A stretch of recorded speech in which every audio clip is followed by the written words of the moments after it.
Ternyata TikTok Pay Later nggak seaman yang kamu kira. Dan ternyata katanya DC lapangannya itu bisa datang ke rumah. Nah, apa iya? Oke, mari kita bahas. Belakangan ini banyak yang bertanya-tanya soal TikTok Pay Later. Bener nggak sih mereka udah punya DC lapangan? Kalau kamu lagi pakai layanan ini atau bahkan sedang galbay atau gagal bayar, tentu wajar kalau merasa cemas gitu. Tapi sebelum panik, yuk kita bahas dulu fakta sebenarnya biar nggak termakan isu yang belum jelas kebenarannya. Nah, singkatnya, TikTok Pay Later sampai saat ini nggak punya DC lapangan. Jadi kalau ada yang bilang mereka bakal datang ke rumah buat nagih utang, itu cuma mitos belaka. Dari semua layanan Pay Later yang ada, satu-satunya yang menggunakan debt collector lapangan adalah Lazada Pay Later. Dan itu pun karena mereka bekerja sama dengan Aku-Laku. Jadi kalau kamu pengguna TikTok Pay Later, Shopee Pay Later, atau mungkin GoPay Pay Later, nggak perlu takut bakal didatengin penagih utang ke rumah kamu. Tapi jangan salah paham, meski nggak ada DC lapangan, konsekuensi gagal bayar ya tetap ada gitu. Salah satu dampak terbesarnya adalah nama kamu ya bisa masuk ke daftar hitam di Slick OJK.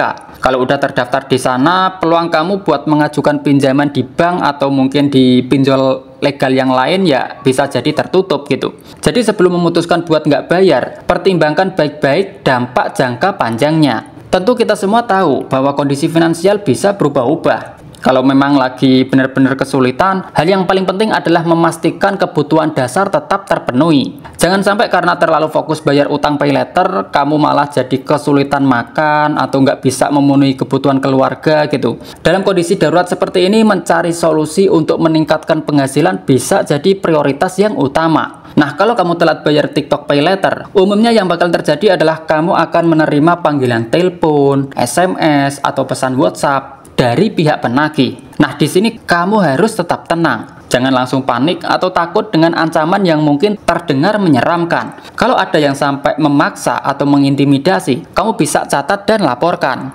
Kamu perlu mengingat, meskipun mereka punya hak buat menagih, mereka tetap harus mengikuti aturan dan nggak boleh melakukan tindakan di luar hukum. Jadi kesimpulannya, TikTok Pay Later memang nggak punya DC lapangan. Jadi nggak perlu khawatir bakal didatengin ke rumah. Tapi tetap ada risiko finansial yang harus dipertimbangkan, seperti catatan buruk di Slick OJK, yang tentunya bisa menyulitkan kamu di kemudian hari gitu. Kalau lagi kesulitan membayar, tetap fokus cari penghasilan dulu, dan jangan terlalu stres yang berlebihan gitu. Yang penting tetap semangat, jaga kesehatan, dan hadapi semuanya dengan kepala dingin.